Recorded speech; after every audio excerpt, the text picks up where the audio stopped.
Next question number 17, what is upthrust, what is the cause of upthrust. ये answer आपको मिलेगा page number 115 and 117। 15 पे ए part मिलेगा, 17 पे बी पार्ट मिलेगा। तो ये आपको पेज नंबर 115 में ये हेडिंग मिलेगा बायनेंसी अपथ्रस्ट। इसमें आप थर्ड लाइन से लिखेंगे the upward force on emerged object is called the buoyant force और अपथ्रस्ट और फोर्स ऑफ बायनेंसी। ये ए पार्ट हो गया आंसर का। बी पार्ट आपको पेज नंबर 117 पे मिलेगा, जो कि बिल्कुल लास्ट में एक टॉपिक दिया हुआ है, cause and expression for upthrust. इसमें यहाँ पे हेडिंग दी हुई है कॉज फॉर अपथ्रस्ट फोर्स। इसमें जो फर्स्ट पैराग्राफ आपको दिया है, इस पैराग्राफ को आपको बी पार्ट में लिखना है, जहां पे कॉज फॉर अपथ्रस्ट पूछा हुआ है, राइट। इसके साथ आपको ये फिगर भी ड्रॉ करनी है, figure number 4.17। Next question number 18, establish a relation for the upthrust acting on an object immersed in a liquid। ये आंसर आपको पेज नंबर 118 पे मिलेगा। तो ये आ गया आपका 118 पेज नंबर। यहाँ पे मैथमेटिकल एक्सप्रेशन फॉर अपथ्रस्ट दिया है, जिसका आपको थर्ड पैराग्राफ से स्टार्ट करना है, यहाँ से जहां से ये डेरिवेशन स्टार्ट हो रही है। Liquid pressure on upper surface scale of cylindrical object P1 is equal to H1 rho g. यहाँ से लेके आपको जहां पे ये इक्वेशन 4.10 लिखा हुआ है, वहां तक आपको ये पूरा पैराग्राफ लेना है। अलॉन्ग विद दिस ये फिगर भी आपको ड्रॉ करना है। तो this is your answer number B18 और long 18. Next 19, will an object weigh more in air or in vacuum? Give reason for your answer. Answer is body will weigh less in the air as compared to the vacuum. It is because when body is in the air, the buoyant force exerted on the object's, that is body, reduces its weight. Question number 20. An object is held completely immersed inside a liquid. It experiences two forces. Draw a diagram to show these forces. State the condition when the said object will sink or float. ये answer आपका page number 117 पे मिलेगा। तो ये 117 पे देखिए, यहाँ पे लिखा हुआ है वाई ऑब्जेक्ट फ्लोट और sink when placed on a surface of a fluid. तो इसमें आपको यहाँ पे कंडीशंस दी हुई हैं, दो फोर्सेस के बेसिस में 3 कंडीशंस दी हुई हैं, लेकिन हमें सिर्फ 2 ही बतानी है, सिंक और फ्लोट बतानी है। तो यहाँ से हम स्टार्ट करेंगे, depending on the magnitude of these forces following 3 conditions. यहाँ पे 3 मत लिखिएगा, आप यहाँ पे 3 की जगह पे आप सिर्फ 2 लिखिएगा, ठीक है, 2 कंडीशंस। तो क्योंकि आप यहाँ पे 2 ही शो करें, इसलिए आप 2, वैसे तो 3 पॉसिबल कंडीशंस हैं, लेकिन आप क्योंकि 2 ही लिखनी है, इसलिए यहाँ पे 2 ही आप मेंशन भी करेंगे। तो आप इसमें A और C लिखेंगे।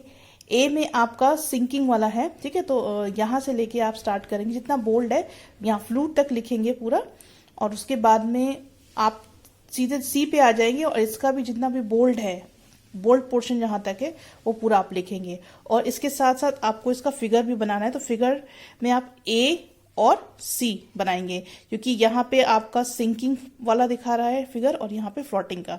तो A और C का फिगर बनाएंगे और इसी का आपको एक्सप्लेनेशन लिखना है, A और C।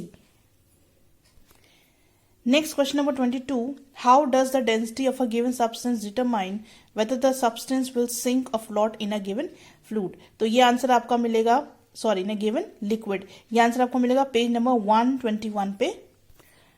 तो यहाँ आप देख सकते हैं, यहाँ पे हेडिंग दिया हुआ है ना, यहाँ depending upon the relative values of weight and upthrust they can be following 3 possibilities, यहाँ से। लेकिन आप ये लाइन नहीं लिखेंगे, आप सीधे पॉइंट 1 डालेंगे, ठीक है, जैसे यहाँ पे A है, पॉसिबिलिटी मत लिखिएगा, A डालेंगे और ये यहाँ तक लिखेंगे, जहाँ यहाँ से स्टार्ट करेंगे, इफ से लेके सिंक तक लिखेंगे, राइट। और उसके बाद आप इसका जो एक यहाँ पे ये वाला जो स्टेटमेंट है, an object of density rho will sink in liquid of density rho L if rho is greater than rho L, ये वाली लाइन आपको लिखनी है, ठीक है। उसके बाद आपको पॉइंट 2 डालना है, और पॉइंट 2 में आपको ये पूरा कंप्लीट जो पैराग्राफ है ये लिखना है।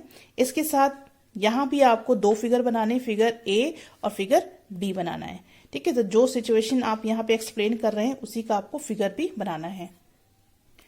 Next we are doing question number 24, ठीक है। कुछ क्वेश्चंस ऐसे हैं जो रिपीट हो गए, उनको मैंने क्रॉस कर दिया है, और उन क्वेश्चंस को भी मैंने क्रॉस किया है जो बहुत ज़्यादा इंपॉर्टेंट नहीं है, आपके क्लास 9 के हिसाब से जो बहुत ज़्यादा इंपॉर्टेंट है, सिर्फ वही क्वेश्चंस मैं करा रही हूँ, बाकी मैंने स्किप कर दिए और जो क्वेश्चन 2 बार है उनको स्किप कर दिया है, ठीक है। सो हम लोग करेंगे question number 24। Briefly describe how can a submarine sink or float on sea. So this is on page number 124। यहाँ पे आप देखेंगे 5th पॉइंट दिया हुआ है और 5th पॉइंट का सेकंड पैराग्राफ से आप लिखेंगे, ठीक है। तो यहाँ पे पूरा प्रोसेस दिया हुआ है, व्हेन से लेके और पूरा लाइक अ शिप तक, ये पूरा प्रोसेस यहाँ पे एक्सप्लेन किया गया है। तो इसको आपको या तो आप इसको अपनी लैंग्वेज में लिख लीजिए, और अगर नहीं लिख सकते हैं तो आप इसको एज इट इज ही लिख लीजिए, क्योंकि आप इसको पढ़कर और इसको अपनी लैंग्वेज में भी लिख सकते हैं।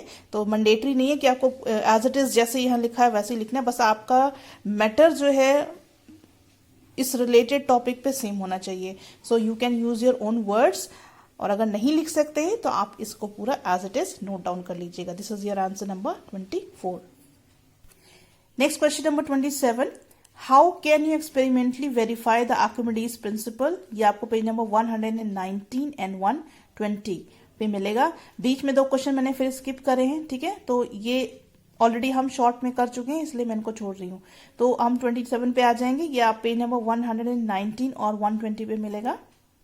तो यहाँ पे आप देखेंगे हेडिंग लिखा हुआ है बोल्ड से, experimental verification of Archimedes principle. ये हेडिंग आप डालेंगे, ठीक है। उसके बाद आपको क्या करना है, आपको ये फिगर ड्रॉ करना है, और इसको ड्रॉ करने के बाद में नेक्स्ट पेज पे आ जाएंगे, 120 पे आ जाएंगे। यहाँ पे बायंट फोर्स से लेके और ये लास्ट स्टोन पीस तक आपको लिखना है, ठीक है। तो यहाँ पे पूरा डिराइव कर दिया है। तो ये आपका आंसर नंबर 27 हो गया। नेक्स्ट